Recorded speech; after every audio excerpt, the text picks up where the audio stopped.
ayoko na naman po ng sinasaktan. Tapos nakikita ko po sinasaktan sila mama. Saka po yung mga kapatid ko. Kaya po siguro tumating sa point na nagkaganto ako. Pero mahal na mahal ko po sila. Siya nga pala si Elaine na sa murang edad noon na 15 anyos ay nagkaroon na ng supling o anak na minsan na nating naitampok dito sa ating channel na sa muli namin pagkikita ngayon ay halos hindi ko na siya nakilala. Mag-bless ka daw kung marunong. Bless, dali bless.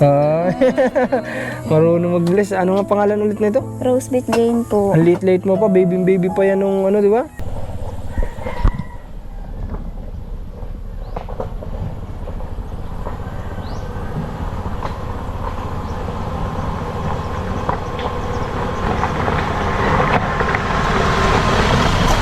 Ngayong araw po ay nag-decide ang Team Marcos na puntahan yung mga dati naming tinutulungan, yung mga dati nating beneficiary, yung medyo talagang matagal na panahon na hindi natin sila na bisita, ay napag-desisyon na namin ngayong araw na pupuntahan natin sila.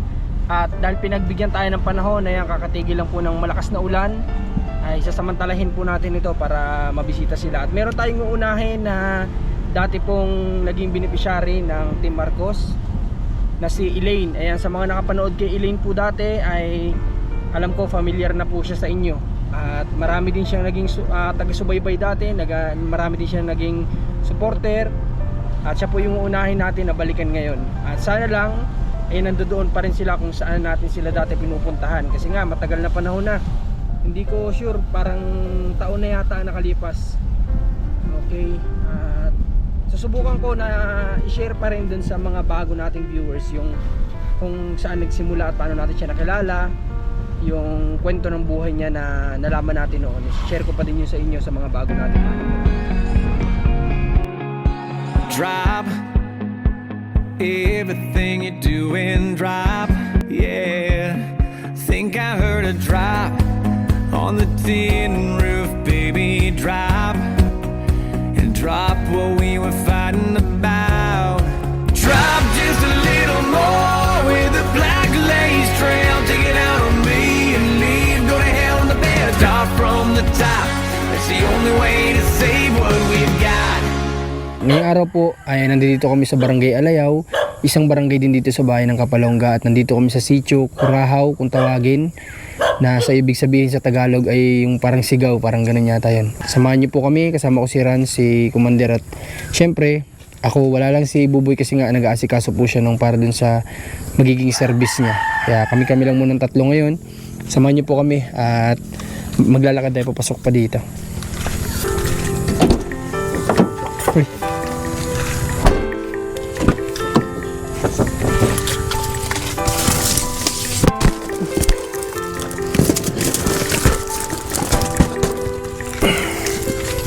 Tara, at may mga dala din ako ditong pasalubong para sa kanila dahil nga matagal din na hindi tayo nakapunta dito.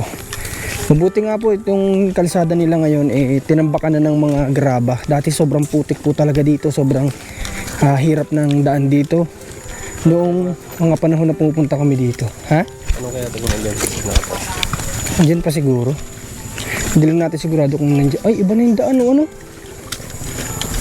Parang may nag-iba. Pakita mo yung daan, nagkaroon na ng kalsadang malaki dito. Dati wala ito, di ba? Maliit lang. Oo, maliit na kalsada lang. Ang galing. Sana nandyan pa sila. Hindi nga namin talaga sigurado kung nandirito pa rin sila sa dati naming pinupuntahan na lugar, pero wala namang masama kung susubukan natin na bisitahin sila dito. Ang hirap ng ng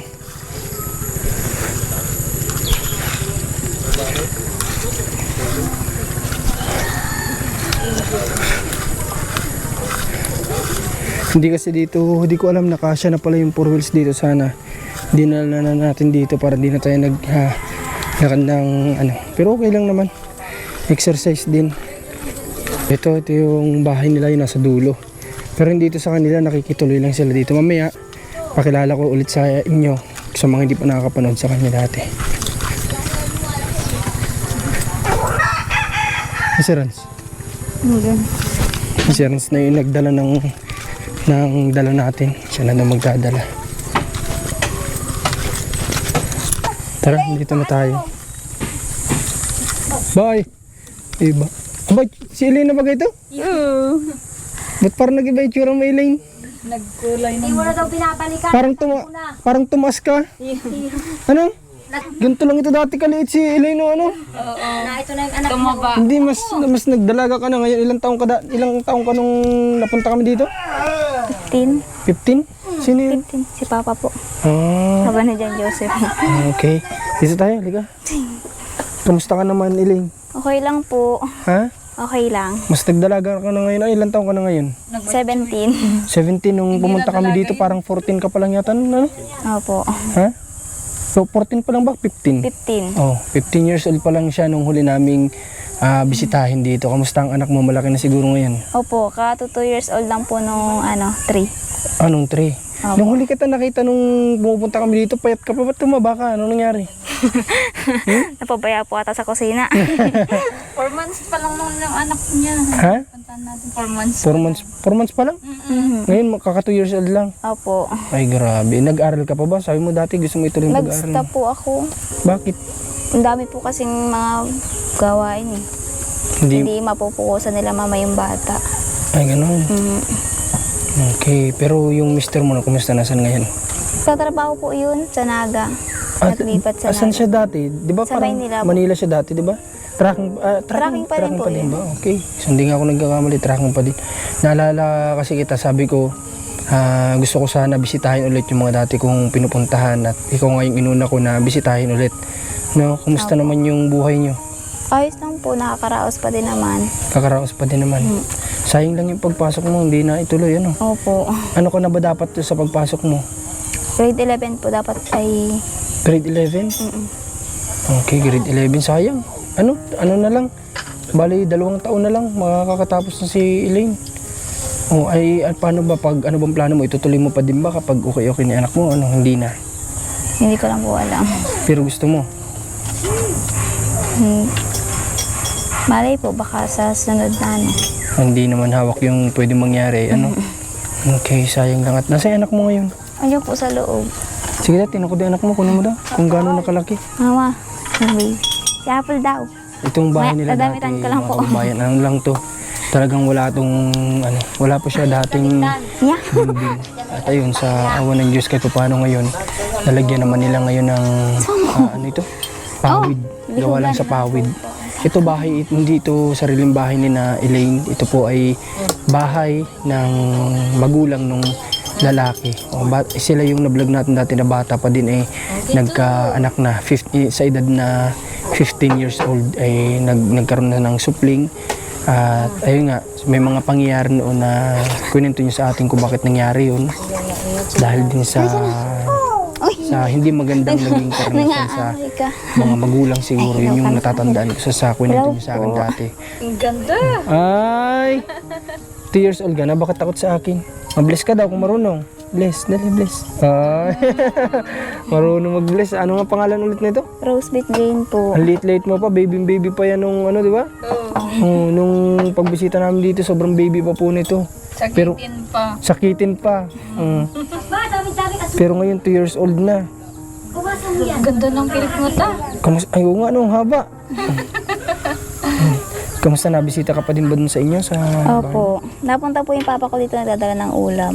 Ay, ganun. Tsaka parang mas matured na kausapin si ano ngayon, ano? Siyempre. Nadagdagan ng ilang taon? 2 taon, matured na kagad yung ano niya. Tsaka, yun nga, may baby na kasi sila kaya mas magmamatured na. Takot sa akin. Hindi ka pa nag-debut? Hindi po. Ma-18 pa lang po ako. Malaki na ang pinagkaiba ni Elaine kumpara sa Elaine na nakakausap ko noon na may edad pa lamang na 15 anyos. Kumusta yung kinikita pala ni mister mo? Mas sumasapat na ba ngayon kumpara noon? Ayos naman po. Kahit pa paano nakakasurvive naman. Ikaw, ano yung pinagkakabala mo? Talagang sa ngayon, puro pag-aalaga ba ng anak mo lang ang ano mo? Opo. Kumusta yung mga panahon na hindi kami dito nakakabisita? Kumusta yung naging buhay ninyo dito ng anak mo? Ayos naman po. Okay naman. Wala naman kayong nagiging problem sa mga ano? Minsan pag halimbawa na wala talaga, minsan kinakaya naman naga po. Kaya na naman gawa ng Opo. paraan. Di ba? Ngayon ba, mas nag-improve ka na sa mga gawaing bahay? Hindi ko na po. Ha? Sa tingin mo?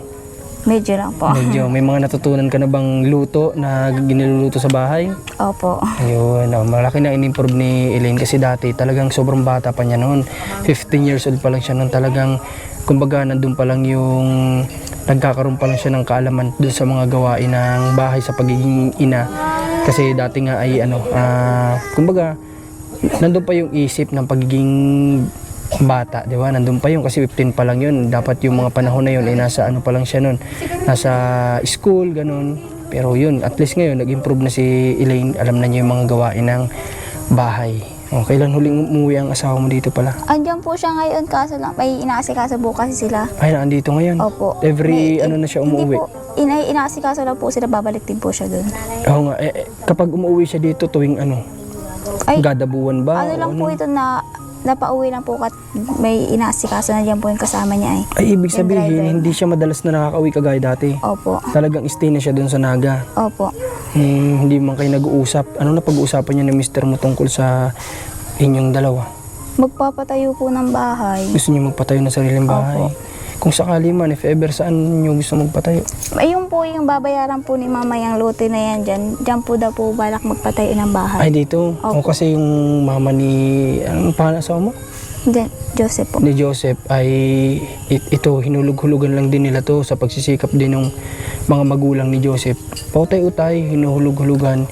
Ito siguro ganun din gusto niyang gawin, ano? Opo. Kasi napakabait po ng mama nung ano nito, ng asawa, na siya yung parang tumayong magulang na din ni Elaine nung mga time na may problema si Elaine sa pamilya niya. Yun ang nagpapaunawa sa kanya ng lahat ng bagay. Tapos ayun nga, tinan nyo, gusto niyang makuha to. Mahulog-hulugan din siguro sa abot na makakaya para mapagtarikan ng bahay ni na Elaine. Ano, kung sakali masakay kukuha ng pampatayo ninyo, mag-iipon. Mag-iipon po yung, mag-iipon po. Mag-iipon. Okay, pero yung asawa mo hindi kanya pinupursige na mag-aral ulit. Sinasabi din po kasi hindi mahirap pa nga po eh. Pero sinubukan mong nagpasok. Opo. Nung huli kami pumunta dito nung 15 years old ka, anong year ka lang nun? Anong grade ka lang nun? Grade 10. Ay, ibig sabihin nakapasok ka na ng ano, nag-11 ka, di ba? Ay, nag-stop po ako nung grade 10 kasi hindi nga po ako nung... Tapos nag-grade 11 ako, nag-stop uli ako. Yung grade Tapos 10, na ako yung ng grade 10, tapos po. natapos nung 15 years old kang pumunta kami Tayo na dito. po ako na. Natapos mo yung grade 10. Oo. Tapos pumasok ka nitong nakaraan ng grade 11. Nakailang buwan ka lang. Ando na po yung first quarter lang. Ay, ganun. Sinubukan mo pero hindi talaga kaya. Anong experience nung mga time na yun na nagpapasok ka tapos nag-aalaga ka ng bata? Ang hirap po kasi di ka makapag-focus sa exam mo, tapos di ka makapag-review. Ay, ganun. Kasi mag-aalaga ng baby. Opo. Eh, maarte po, nag-arte po siya ay. Nung Naglalaki-laki na baga po, marunong na rin siya mag-arte. ay, ganun. Mhm. Pero at least sinubukan mo. Pero yun nga lang, hindi talaga kaya. Mhm. Okay. So, yun, sa mga kababayan natin na makapanood nito, alam ko may mga nakapanood na kay Elaine dati. Sila yung nakakaalam ng kwento ni Elaine, kung ano yung kwento niya sa atin dati. Susubukan kong hanapin yung video niya noon at susubukan kong isama sa video na ito para mas maunawaan yung mga hindi pa nakapanood. No? Kasi baka may mga negative na masabi kasi nga nabanggit natin na 15 years old pa lang si Elaine ay nagkaanak na, para maunawaan nyo kung bakit. Okay, at Elaine, nga pala, may dala kami ditong blessing, kunting pasalubong para sa'yo, kunin mga runs. May buti, gumanda na yung daan dito sa inyo, no? Mhm. Hindi na kagaya dati na, kailan lang nagawa itong daan na malaki dito? Ay, ano po, ay, Matagal na? Taon na din, hindi pa naman. yung February po ata nag-start o... Nitong February lang. February. Ano daw, plano simintuhin nila? Opo. Okay, maganda. Hindi pa po kung yun ganun. tapos eh. Inano naman na po yun hanggang papuntang San Martin. Okay. Hindi, may San Martin, saan yun? Doon po yun sa Samat pa. Opo. Part pa ata ng Panganiban. Marami pa bang, nakarating ka na ba doon? Hindi pa? Isang beses po. Maraming kabahayan doon? Marami po. Okay, marami pa palang kabahayan doon. O, dyan mo ito, oh, ha? May dala kami ditong groceries. Ako na magpasok sa loob niyo. Salamat po. Saan ko ito pwedeng ilagay? Doon na lang po sa gilid. Nay, oh, may kunting pasalubong kami sa inyo. Ay. Kung nabago na baga sir, Oo nga, kahit Hindi ka na nagdahon ng sasa. kahit pa paano po utay-utay. Ay wala, ang hirap ng hanap buhay. Hirap ng hanap buhay. Kasi sila nanay ang trabaho lang. Ano ang trabaho ni papa mo? Uling lang po. Pag-uuling? Opo. Tapos si mama mo, dito lang sa bahay. Opo. Tulong-tulong din. Sino po? Ito si mama mo. Oh, magkasama po sila pag Nag-uuling. Opo. Tinan niyo po yung hanap buhay nila. Pag-uuling pero kahit pa paano nakakasurvive sa buhay. Kasi Kasi minsan lang po din kumikilos. sila minsan umuwi kasi pag nag-uuling sila, nag-uumpisa na po sila dun. Mauwi na lang sila kapag yung ibibenta na yung uling. Ibig sabihin, matagal din, ilang araw din sila dito hindi umuwi. Nag-i-stay po, sila mga doon. siguro 3 araw, ganun. Nag-i-stay sila doon. Opo. Sinong kasama mo dito kapag ganun? Yung po mga kapatid ni Jan Joseph, kami-kami po dito. Okay naman kayo. Opo. Kumbaga close ka naman na sa mga kapatid nila. Opo. Maganda. Kumusta pala ang mama at papa mo doon sa kabila? Ayos naman po. Ngayon ba mas nagkakausap na kayo? Opo. Napunta po dito eh. Pag yung halimbawa na magtatrabaho siya dyan sa kumpare niya. Napunta po siya dito. Okay. Yung kumpare po niya ay nagdadagat, minsan nasama siya, tapos yung sa kabilang dagat daw po yun eh. Nagdadala siya dito ng ulam, isda, ganun. Okay. Sa kanila ba may natatanggap ka ding support? Meron din naman po. Meron din naman kahit pa paano. Apo. Pero alam ko naman mas naunawaan mo din yung pangangailangan din nila, di ba? Opo. Okay. Sa ganito, Elaine, alam ko medyo matured ka na ngayon.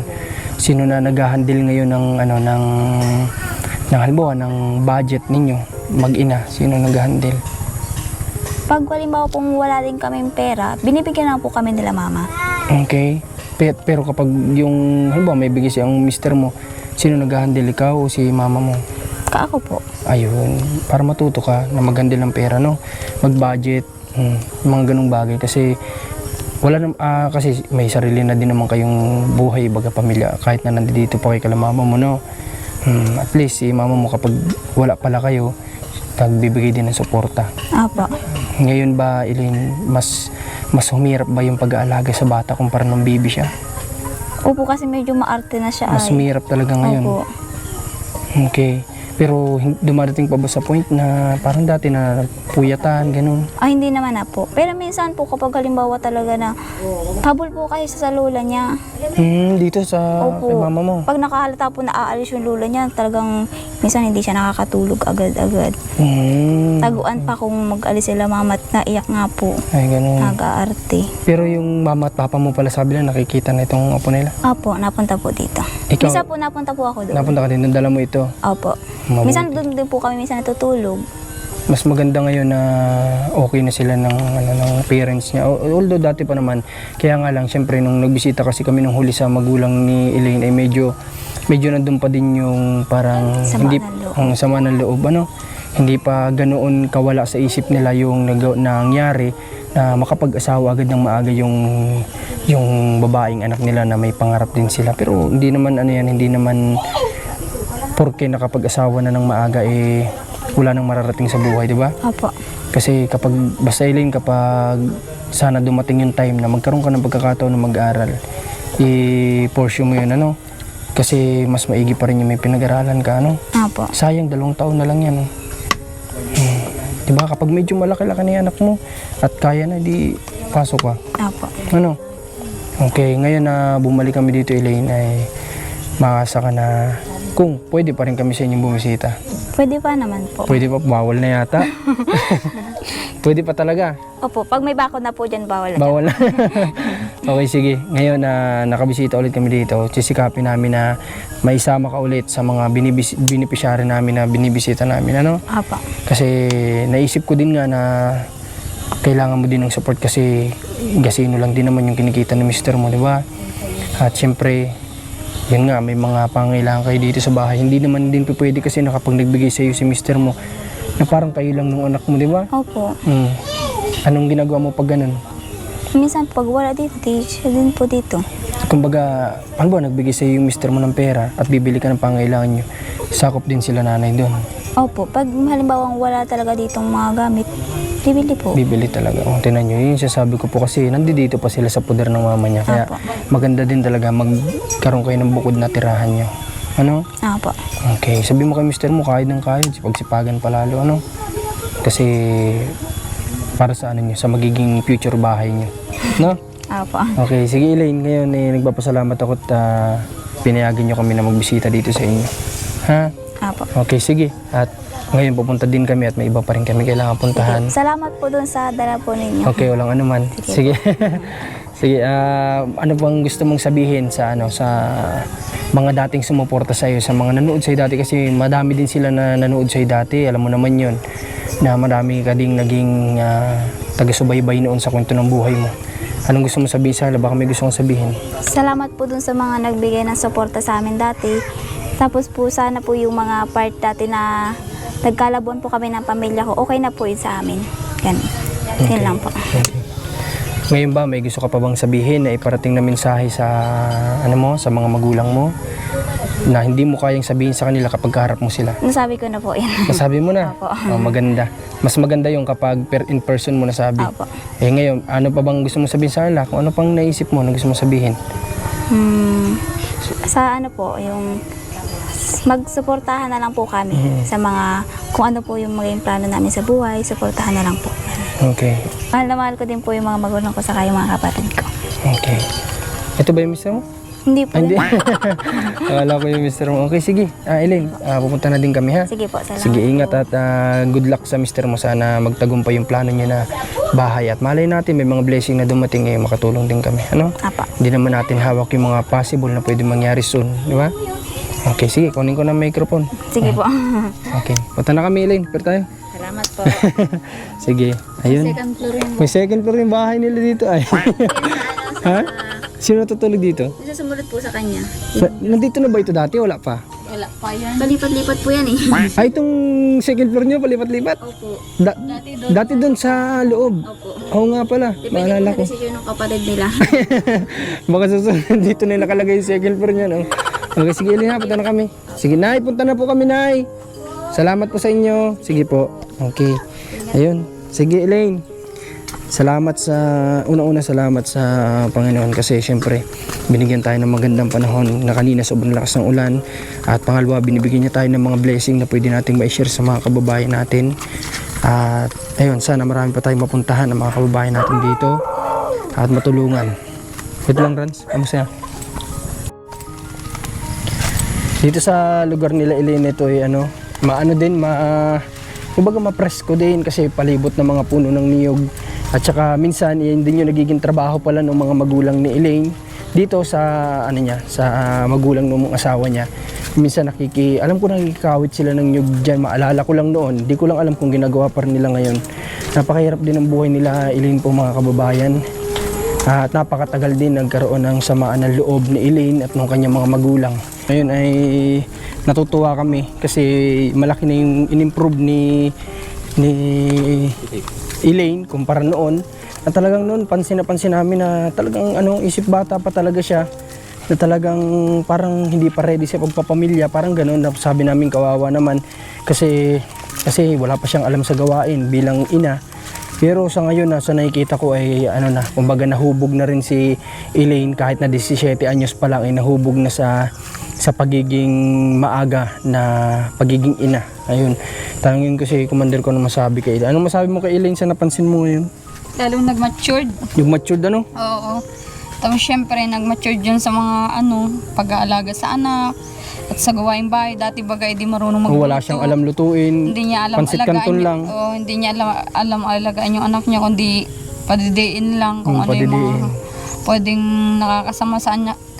Dati nga ay yung mga nakakasama nagagawa ni Elaine kasi wala siyang electric pan. Electric pan dun sa baby. Tanda ko pa yun. Oo, tanda ko pa yun. Pero ngayon, siyempre alam niya na yun sigurado. Kaya nga dati mga kababayan, madalas nagkakasakit yung anak ni Elaine dahil nga sa hindi niya alam yung mga gawain pa sa pagiging magulang at sa anak niya, kung ano yung responsibilities niya sa anak, kung ano yung dapat na ginagawa niya sa bata para maiwas sa sakit, yung mga ganun.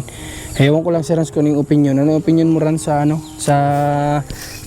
kay Elaine? Kasi kasama ka namin dito dati, di ba? Nakita mo din si Elaine dati, di ba?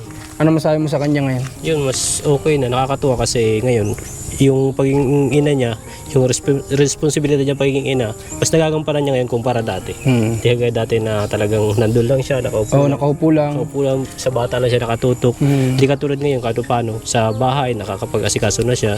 Yun nga lang, sabi niya, medyo makulit na yung bata. At saka, ang nakakatuwa doon, nagkakaroon ng plano. Sa buhay. Sila, parehas Isa pa yun. Kasi dati talagang parang alam mo yun, parang wala silang plano, basta't kung ano lang yung meron dyan, yan na yun.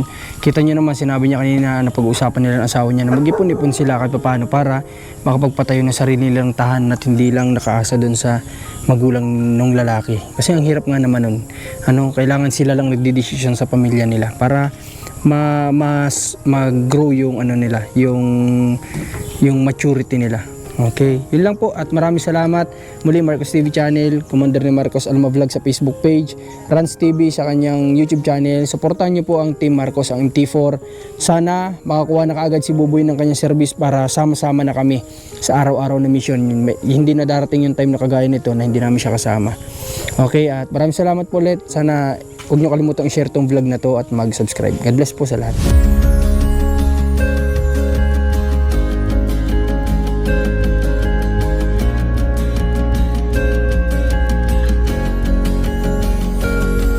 I wish I was there